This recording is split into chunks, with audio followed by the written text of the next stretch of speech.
Hello दोस्तों, स्वागत है आप सभी का आपके अपने YouTube channel learn and get में। जब हम बात कर रहे थे प्राचीन भारतीय इतिहास में, उसमें हमने जो लास्ट टॉपिक पढ़ा था वो था मौर्य काल।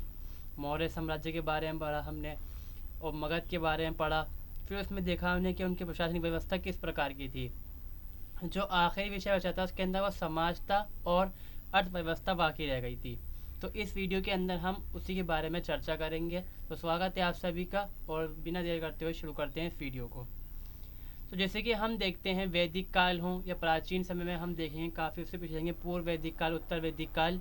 उसमें हमें ये देखने को मिलेगा कि समाज जो है वो हिंदू धर्म के अनुसार चार वर्गों के अंदर या फिर चार वर्णों के अंदर विभक्त था। पहले ब्राह्मण थे जो कि धार्मिक शिक्षा ग्रहण करते थे और जिनका काम हुआ करता था पूजा पाठ करना, यज्ञ करवाना, ये सब काम होते थे। जो राजा है उसका राज्य अभिषेक करना, ये सारे काम जो थे वो ब्राह्मणों के थे। क्षत्रिय थे। क्षत्रिय अपने अनुसार उनका काम ये था कि वो राज करेंगे और राज्य की रक्षा करना, प्रजा की रक्षा करना और कोई बुराई की चीज़ है तो उससे ख़त्म कर देना। और साथ ही साथ जो ब्राह्मण है इनकी बात को मानना। फिर यहाँ पर आता है वैश्य। वैश्य का काम क्या था? दूसरे काम जो खेती बाड़ी करना, पशुपालन करना या फिर दूसरे जो व्यापारिक काम थे सारे काम वो वैश्य देखते थे। और फिर आते हैं शूद्र। शूद्र को सबसे निम्न माना गया था, हमेशा से शुरुआत से ही सबसे नीचे माना गया है इनको। बाद में आगे जब हम देखते हैं मौर्य काल में थोड़ी सी इनकी स्थिति जो होती है बेहतर हो जाती है। शूद्र का क्या काम था? इन तीनों जो ऊपर की जातियां हैं, जो तीनों के इनसे ऊपर वर्ण माने गए हैं, इनकी सेवा पानी करना, उनकी नौकरी करना है, फिर इनका गुलाम बन के रहना। तो ये चीज़ है। मगर जब मौर्य काल में हम देखते हैं तो थोड़ा बदलाव यहाँ पर देखने को मिल जाएगा इसके अंदर। सबसे पहला क्या है? ब्राह्मण। हम देखेंगे ब्राह्मणों में क्या हुआ, दो वर्ग विभक्त हो चुके थे, मतलब ब्राह्मण दो ग्रुप के अंदर बढ़ चुके थे यहाँ पर। और यही चीज़ आज के वक्त में भी हमें देखने को मिल जाती है और बहुत से लोगों ने देखा भी होगा। तो पहले जो ब्राह्मण का प्रकार था वो था उदीची। उदीची ब्राह्मण वो थे जो कि शिक्षित थे, जिन्होंने धार्मिक शिक्षा ग्रहण करी थी और जो पुरानी परंपराएं थी उनको मानते थे, इसलिए इनको रूढ़िवादी कहा गया। फिर दूसरे आते हैं सतल कखन, जिनको कहा गया। अब ये आज के टाइम में हम क्या देखेंगे कि बहुत सारे लोग ऐसे हैं कि जाति से वो ब्राह्मण हैं मगर काम हो सकता है ब्राह्मणों वाले ना कर रहे हों, व्यापारिक काम कर रहे हों या फिर कोई छोटा काम भी हो सकता है कर रहे हों वो। तो वो सतल कन जो हम कहा जाएगा ब्राह्मण हैं, यानी कि ये संसारिक काम करने वाले लोग हैं और अज्ञानी हैं कि मतलब अपने जो धर्म है उसका इनको इतना ज्ञान नहीं है यहाँ पर। मतलब मोह माया जो है दुनिया के जो काम है, पैसा कमाना, घर बसाना, इन सब चीज़ों पर ज़्यादा ध्यान है इनका। और फिर मौर्य काल में हमें एक चीज़ और देखने को मिलेगी कि जो बौद्ध धर्म है उसके अनुसार जो मौर्य काल के जो राजा हुए, चाहे अशोक हो या उनके जो पिछले जो राजा हुए, पूर्वज हुए, उनको माना गया कि वे ब्राह्मण थे। मगर जब हम देखते हैं ब्राह्मणिक कल्चर के अंदर, ब्राह्मण धर्म जो हिंदू धर्म के अंदर देखते हैं, तो उन्होंने मौर्य को माना कि वो शूद्र थे, बिल्कुल ही सबसे निम्न कुल जाति के थे और एक मौर्य नाम की स्थिति उनके यहाँ से पैदा हुई, तो इसलिए उन्होंने कहा कि वो शूद्र थे। तो इसको लेके अलग अलग विचारधाराएं हैं क्योंकि बौद्ध जो मौर्य राजा थे उन्होंने बौद्ध धर्म को राजधर्म माना था, उसका संरक्षण करा था। मगर जब ब्राह्मण धर्म था, हिंदू धर्म जो था, उसको भी उन्होंने इज्जत दी थी, मगर अपना राजधर्म उन्होंने नहीं बनाया था। तो ये चीज़ देखने को मिलेगी समाज के अंदर हमें। और समाज में इसके अलावा भी कई हिस्से बटा हुआ था समाज, जिसको श्रेणी कहा जाता है, वो भी हम आगे देखेंगे। फिर देखते हैं हम यहाँ पर कि जो शूद्र हैं उनकी स्थिति बेहतर हो जाती है। उनकी स्थिति बेहतर किस तरह से होती है? पहले क्या था, वैदिक काल में जो शूद्र थे उनको इनकी तीनों की गुलामी करनी थी, इनका सेवा पानी करना है, जो बच्चे हुए सारे काम हैं, गंदगी साफ़ करना, सफाई सुथराई करना और जो सारा मल वल धोना, जो भी सब कुछ काम बचा होता है वो सारा काम इनको करना होता है शूद्रों को। मगर यहाँ थोड़ा इनको मौका मिलता है दूसरे काम करने के लिए, जैसे कि सेवा वृत्ति के अतिरिक्त, यानी कि तीन वर्ग जो है इनकी सेवा के करने के अलावा कृषि करना, पशुपालन, वाणिज्य के या फिर व्यापार में ये भाग ले सकते थे और ये चीज़ें करने भी लग गए थे। क्योंकि मौर्य काल तक आते आते हम क्या देखते हैं कि समाज ये चार वर्ग जो हैं इनमें तो बटा हुआ है, इसके अलावा समाज बढ़ जाता है, जिसमें हम देखेंगे कुछ अलग ही तरह से देखने को मिल जाएगा, हमें थोड़ा फ़र्क होता है यहाँ पर। अब मैक्सथेनीज ने क्या कहा इस बारे में? ये चार नहीं है, ये आठ है, थोड़ा गलत हो गया, इसको आठ प्रकार मैक्सथेनीज ने कहा था, जो कि यूनानी व्यापारी हम देखते हैं यात्री थे जो मौर्य काल में आए, उन्होंने इंडिका बुक लिखी थी। तो उसके अंदर वो कहते हैं कि समाज उस ज़माने के अंदर मौर्य काल के अंदर आठ वर्गों के अंदर विभक्त था, चार में नहीं आठ में था। पहला इसमें जो थे कृषक थे, कृषक, क्योंकि सबसे मुख्य काम रहा भारत का, आज के समय भी यही काम सबसे खास मुख्य है। सबसे पहले थे कृषक, दार्शनिक दूसरे नंबर पे आते, जो पढ़े लिखे लोग थे, जो सोचते थे। फिर आते हैं गोप, फिर चौथे नंबर पे शिकारी हैं, फिर मजदूर, थोड़ा नंबर गलत हो सकता है, नंबर मजदूर, क्षत्रिय, अध्यक्ष और मंत्री। तो ये 8 प्रकार के अंदर समाज जो था बटा हुआ था। अब देखते हैं कि हम के समाज बटा हुआ था। कौटिल्य ने क्या कहा इस बारे में? कौटिल्य ने भी इस चीज़ को माना कि समाज 4 वर्गों के अंदर विभक्त है, और उनका कहना था कि समाज 4 वर्गों के अंदर विभक्त है, मगर ये नहीं है कि कोई भी मान मर्यादा से आगे बाहर निकल सकता है। सबके नहीं ज़रूरत है कि सत्य बोलें, अहिंसा पे रहें, किसी की ईर्ष्या ना रखें, क्षमादान दें, और जो अपना धर्म है, कर्तव्य है, जो धर्म उस समय क्या होता था कि राजधर्म, राज्य की रक्षा करना, प्रजा की रक्षा करना राजधर्म माना जाता था उस समय। तो उसको मानना और ये उनके लिए अनिवार्य था। फिर हम देखते हैं एक चीज़ और, कि समाज को, या फिर हम कह सकते हैं जीवन को, 4 स्थिति के अंदर बांटा गया था।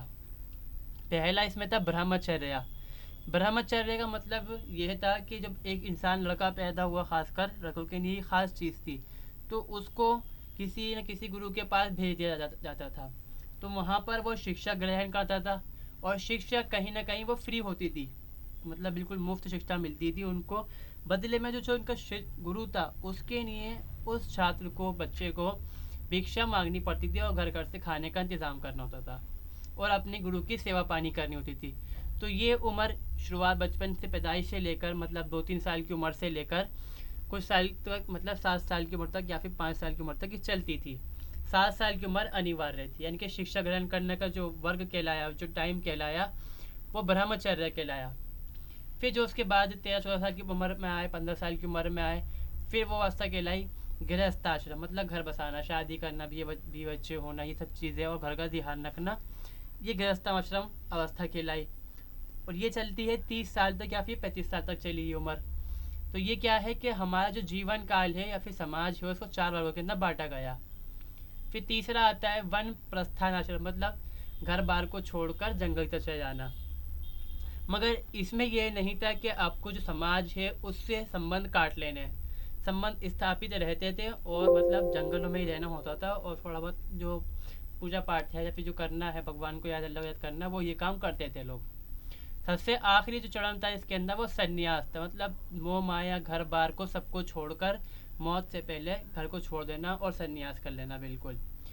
ये जो कहलाया, ये सन्यास कहलाया, सन्यास आश्रम कहा जाता है इसको। यानी कि एक इंसान के जीवन को 4 हिस्सों के अंदर बांटा गया था, और ये काम करने उसके लिए अनिवार्य हुआ करते थे। फिर यहाँ पर हम देखेंगे समाज के अंदर ही विवाह। विवाह समाज की महत्वपूर्ण कड़ियों में से है।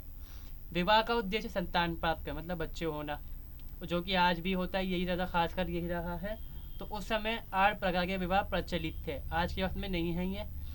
पहला था ब्राह्मण विवाह, मतलब कि एक इंसान, औरत अपने जो ईश्वर है उससे मान्य करती थी विवाह। देव विवाह, आर्य विवाह, प्रजापत्य विवाह, आजकल जो सुनते हैं हम, यही विवाह जो है ये चलता है आज के टाइम में। असुर विवाह, गंधर्व, राक्षस व पेशाची विवाह, ये 8 प्रकार के विवाह उस समय चलते थे, मगर आज के वक्त में ये प्रचलित नहीं है।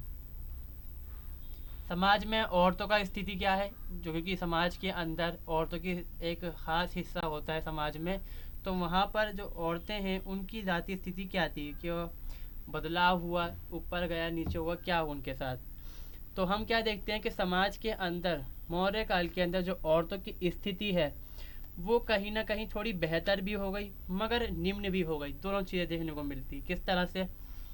सामाजिक आधार पे जो औरतों की स्थिति थी वो बेहतर हुई, उनको थोड़े अधिकार मिले। जैसे कि पहले क्या था कि सती कर दिया करते थे औरतों को, मगर इस वक्त थोड़ा सा उनको चॉइस करने का मौका मिला, सती होना है नहीं होना वो उनके ऊपर निर्भर था। और अगर वो विधवा है, सती नहीं हुई, विधवा रह गई, तो चाहती तो वो विवाह कर सकती थी, विधवा विवाह चलता था उस समय। मगर एक चीज़ थी, जो आर्थिक स्थिति थी वो औरतों की निम्न हो गई, मतलब काफ़ी घट चुकी थी। अधिकार उनके पास कम हो चुके थे काम करने के, और उनको मौका, जो उनका हम कह सकते हैं व्यापार के अंदर, वो मौका कम मिलता था उनको। और वैश्यवृत्ति भी जो हम देखते हैं, गलत काम होने की चीज़ें उस समय के साक्ष्य मिलते हैं उस समय के। अब क्या रहा, बारे में ज़्यादा कोई प्रूफ खास नहीं है। समाज में ही एक अंग आता है मनोरंजन, क्योंकि ज़िंदगी में हमेशा इंसान सीरियस नहीं रह सकता, अगर इसको खुशी भी चाहिए थोड़ा बहुत। इसके लिए वो अखेट, ये शिकार करना, मल्लयुद्ध, अखाड़े वाला जो होते हैं, पशुओं की लड़ाई, नृत्य, चौपाल, संगीत आदि का इस्तेमाल वो करते थे। फिर हम देखते हैं उनके आर्थिक जीवन के बारे में। आर्थिक जीवन में जो मुख्य व्यवसाय थे, शुरुआत से ही हमारे भारत के अंदर कृषि रही है। उस समय के अंदर भी कृषि ही मुख्य व्यवसाय थी, और कृषि कई प्रकार की हुआ करती थी। उसके अंदर चावल हैं, गेहूं हैं, जौ हैं, दाना है, और चीज़ों की खेती वगैरह करते थे वो लोग। और कृषि के लिए ज़मीन को 3 हिस्सों के अंदर बांटा गया था। पहली थी कृषि यानी कि उपजाऊ उपजाऊ भूमि, ठीक है। फिर दूसरी आती है अकृष्ट यानी कि जो ज़मीन उपजाऊ नहीं है, जिस पे खेती नहीं हो सकती, यानी कि इसको बोलते हैं हम जोती हुई ज़मीन, यानी कि ज़मीन उपजाऊ है और इसको जोता गया है। और जो अकृष्ट भूमि है, कि ज़मीन उपजाऊ तो है मगर इसको जोता नहीं गया। जो तीसरा इसमें आता है वो है स्थल यानी कि बंजर भूमि, जो किसी लायक नहीं है बिल्कुल भी। और आर्थिक जीवन के अंदर ही एक भाग आता है उद्योग। कृषि के बाद कोई सामान बना, उसको बनाना भी तो है, कृषि के लिए चाहिए हमें हल, तो वो उद्योग के अंदर बनेंगे। और शुरुआत से ही आज भी यही है, भारत के अंदर जो वस्त्र उद्योग काफ़ी मजबूत है। और वस्त्र उद्योग जो था उस समय ही मजबूत था, काफ़ी काम था। सबसे ज़्यादा खास जो काम था उद्योग में वस्त्रों का ही था वो। धातु, फिर इसके बाद हाथी दांत, कुम्हार, लोहार, बढ़ई आदि ये देखने को मिलते हैं हमें उस समय। व्यापार में दो तरह का व्यापार था, मतलब अंतर्देशीय, मतलब देश के अंदर व्यापार होना, एक राज्य दूसरे राज्य का होना। फिर होता है अंतर्राष्ट्रीय, मतलब दो देशों के बीच व्यापार। दोनों स्तर पर व्यापार चलता था। इसके लिए वो नदियों का इस्तेमाल करते थे अंतर्देशीय के लिए, और अंतर्राष्ट्रीय के लिए समुद्री मार्गों का इस्तेमाल। क्योंकि इसके जो हमें साक्ष्य मिलते हैं, हम देखते हैं मैक्सिन भारत आए, तो इसका मतलब ये है कि जो भारत का संबंध था, व्यापार था, वो यूनान से भी था। और यूनानी लेखक इस बारे में लिखते भी हैं। व्यापार के लिए कई जातियां निकल के आई, जिसको मैंने बताया कि समाज को 8 वर्गों के अंदर बांट दिया मैक्सिनीज ने। श्रेणियाँ बटी, जिनको श्रेणी कहा गया, जैसे कि श्रेणियों में जुला है, तौलिए, तेलिए जो होते हैं, ये जातियाँ होती हैं आज के समय में। और ठठेरे, उस समय में इनको श्रेणी कहते थे। और इनके अपने अपने से हम संघ कहते हैं। आज के समय में यूनियन होती हैं, यूनियन हुआ करती थी। इसलिए हुआ करती थी कि ताकतवर एक अपनी मोनोपोली दबदबा बना के रखते थे वो मार्केट के अंदर, समाज के अंदर। और उनको आर्थिक शक्ति और आर्थिक शक्ति प्राप्त थी, क्योंकि उनका दबदबा था, इसलिए राजा उनकी बात को मानता था, पैसे भी थे साथ में। तो व्यापार जो है कुछ श्रेणी वाले ही खासकर करा करते थे, उसके अंदर शूद्र उसके अंदर शामिल हो चुके थे समाज के अंदर उस समय, हम देखते हैं। तो ये वीडियो हम यहीं पे कंप्लीट करते हैं। यहाँ पर हमने देखा छोटी सी वीडियो के अंदर आर्थिक और सामाजिक जीवन देखा मौर्य काल के अंदर। मैं उम्मीद करता हूँ आपको वीडियो अच्छी लगी होगी। अगली वीडियो के अंदर हम बात करेंगे कुषाणों के बारे में। इस वीडियो को यहीं पे ख़त्म करते हैं, मिलते हैं अगली वीडियो में।